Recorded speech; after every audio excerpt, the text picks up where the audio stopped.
Alright, what's good guys, and if you're new here, welcome to the channel. Scroll down, smash subscribe, hit the little notification with the bells thingy, and at the end of it, if you like this video, give it the old thumbs up. Now today I thought I might go out on a limb here and challenge myself. I got $500, it's burning a hole in the back of my pocket, and I thought, hey, what sort of wheels can we get for $500? Whether it's running, whether it's not, whether it's rusty, whether it's not, whether it's a heap of crap and it's not even worth $500, I don't even know why I should be buying it. Let's just go out on a limb, see what we can get, see if we can get it running, see if we can have some fun in it, and hey, let's see if we can even make some money on it. So I'm gonna go on the interwebs, Facebook Marketplace, Trade Me, which is basically like eBay or Craigslist for anyone that's overseas viewing this, and we'll see what we come up with. So let's get to it.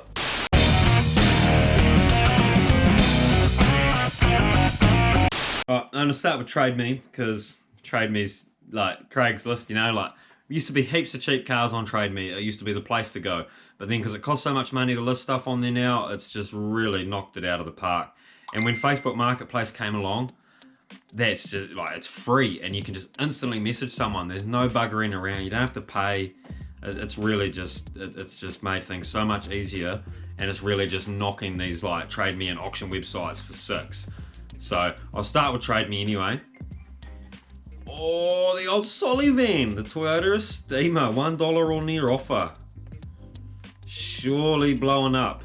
And like $1 or, oh, make an offer. Has developed a knocking noise at idle. So it's fucked. Goes away when you rev it? Huh. Problem is in the transmission. I've never heard a knocking transmission. Feel free to comment down below though, like, could be. I suppose. Someone's offered them $300 and they've denied it. Right. Citroen C3 for $500. No one wants a Citroen. Fuck, that's ugly. Hydraulic engine. So this car is for parts. So $500, and then we're straight up to $1,000 for a Ford Courier diesel, which is probably blown up too. Was running and driving before it started to knock. So on Trade Me, every vehicle for $1,000 is either hydrolocked or knocking. Not for me. Right. Over to Facebook. Check the marketplace. Now, I will admit that that was only the Hawke's Bay region that I did just check them. So, you know, there might be cheap vehicles in Auckland, but we're not in Auckland, and I'm not traveling to Auckland for a $500 car. So, right, let's go to marketplace. Selling as is, no waffle reg. Will need your own battery, but we'll start first pop every time. She overheats. Think it needs a new radiator. I think it needs new head gaskets, but could be wrong. $1,200 Civic, no, still out of my league. $1,100 Merc, no. $1,000 Isuzu pickup truck. That's quite cool looking actually. Let's have a look at that. Project, $1,200 on your offer, V6 5-speed. I mean, the radiator's on the passenger seat, so let's just walk away from that one. $450 Subaru. Here we go, here we go. Come on, mate. Come on, mate. Subaru Impreza. $450. No off, no reg, manual, smashed back window, ignition, and need new back left wheel bearing, or just buy a new hub from the wreckers. So, oh, fucking dents all over, bro, nah. Okay, so after scouring the internet and Facebook Marketplace and looking on Trade Me, I found nothing but blowing up rubbish on Trade Me, and it was all just out of any price range that I was willing to pay for any of that crap. So, I found something on Facebook Marketplace. Now, this thing is pretty good. Like, it's waffed, it's regged, it's apparently running. It's draining the battery when you leave it off, but we could probably fix that with an ammeter by finding where the current draw is, by popping fuses in the fuse box, isolating the circuit, and then repairing it. Or we could just not fix it. So that's probably what's going to happen. So we're going to go have a look at this thing in a few minutes. I'm just waiting for my main man Ben to come here, give me a ride. Now this thing is literally like 2 minutes down the road. It is 5:20 though, and it will be dark soon. So I'm not sure how much I can film of it. And I don't know if I'll film me doing the deal, because I've never really liked doing that sort of thing. But we'll see where we go. But yeah, let's wrap this up and go pick the car up. Woo! Okay, so we've just travelled 2 minutes down the road. I've paid 300 cash for this thing. I haven't heard it run yet. We've just pushed it out onto the road because they need to lock the gates here and it's been parked at his workshop. Not his workshop, his place of occupancy. I bring a spare battery with me because apparently it's got a flat battery. I've turned the key on and there's no dash lights, no nothing. So yeah, we'll take the battery out of it, throw another battery in it. Hopefully that gets it going. Otherwise we might just have to tow it from here. But here she is, Toyota Corona. So waft, regged, pretty tidy, 2-litre twin cam, fuel injected. So we'll get that battery out now and see if we can't get this thing running. As you can see, pretty tidy interior, but nothing on the key at all. So there's no power there whatsoever. But looking at the battery that is in the vehicle, the green light is on the top of the battery, so the little check indicator is still green. So that tells me that there should be something, but there's nothing. So, but we. Okay, so as you can see, there is a green light on the top of that battery, but for some reason, still nobody's home. Right, Ben, do you want to start this cunt? Oh, mate, me and Ben. You want to start this bad boy or what? I'll do a little bit of the old, one of these. Oh, you kind of parked in the way, bro. It's like, you owe me some money for this, oh, do I? I was missing a vacuum hose, so I mean, like, that'd potentially stop it from idling very well. All right, you ready? Yeah, go. Go.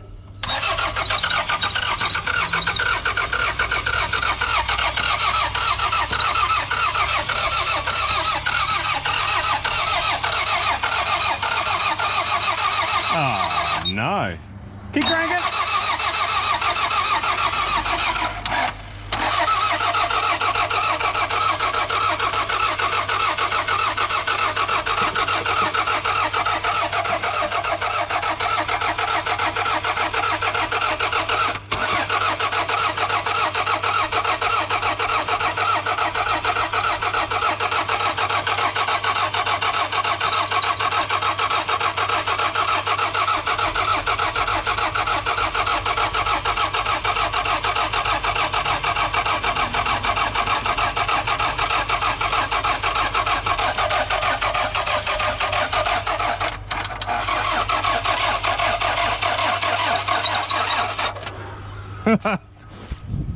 Fuck! Bro, this is a mean bargain. Bro, I got the deal of the century. Turns out he fucking seen me coming, didn't he? I will find out that it doesn't start. Bro, it will go so many more places now that it doesn't start. So that's a bit of a shame. I'm not actually sure what's going on here. It does have fuel in it. I thought by the way he sold it to me was that it wasn't cranking because it had a dead battery or something. Now that to me sounds like it's not getting fuel or it's not getting spark. Shit. What we're gonna have to do here now is probably tow it to my house and come back to it with some engine start and a fresh battery. What do you think? Well, I was just gonna go home. So you want me to tow you in a Corolla? In a Corolla, the Corolla towing the Corona. Fix the right car. Do you still want to swap? See how much horsepower this thing is? Do you still want a straight swap? Yeah, once you get it going. Once I get it going, okay. What are you doing, Ben? Come on, mate. You got this shit? Oh, there we go. Oh, fucking Jesus. Oh my God. So, yeah. Basically, we'll get this thing home anyway. I'll get a battery on charge. Fuck you too.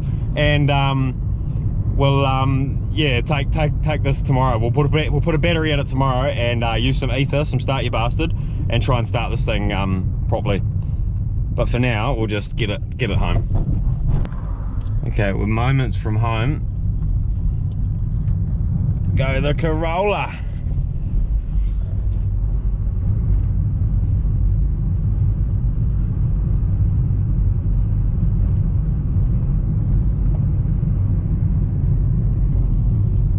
Oh, what are we doing, mate?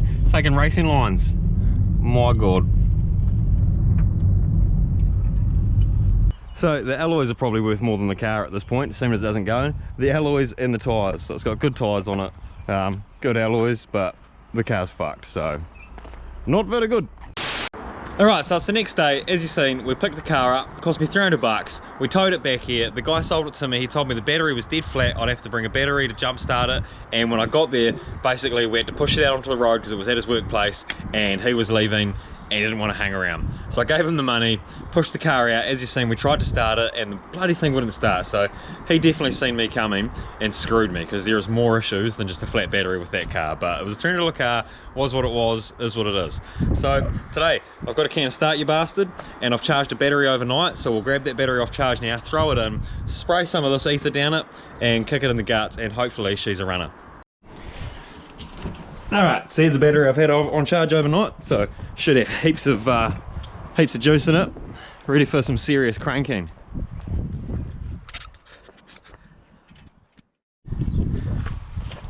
Alright, so I've just thrown the battery in it, we've got a good battery in there. I'll just squirt heaps of ether down there, just so if it's got any chance of starting, it's definitely going to start off this. Ether starts anything. Magic juice. All my dash lights are on, as you can see. Yet still, this thing doesn't even want to fire. You know what? This thing's cranking, but not starting. There's a red flashing light here.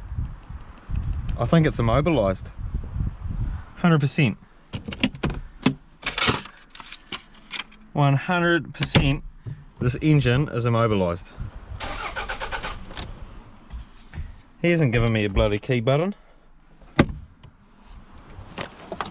Alright, so I've been playing around with it now for like 5 to 10 minutes. It's 100% immobilized. There's a red flashing light inside it and one wire that I've hooked to the battery, and as soon as I do that, it makes the light flash or stay solid. So 100% it's immobilized, and I haven't got a keypad or a beeper. He's obviously lost it or it's broken, and yeah, he hasn't told me that. He's just sort of lied to me to get me to buy it, so cheers, dick. So that's a real shame because I don't even know what sort of alarm keypad I need to buy.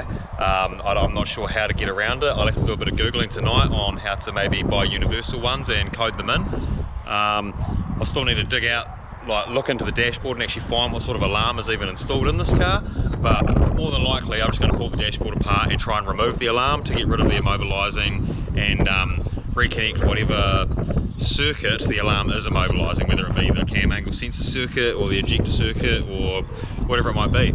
So if you're here for the first time, cheers for the support. Smash subscribe if you're still here watching as well, and tune in for the next video because we'll be removing an alarm.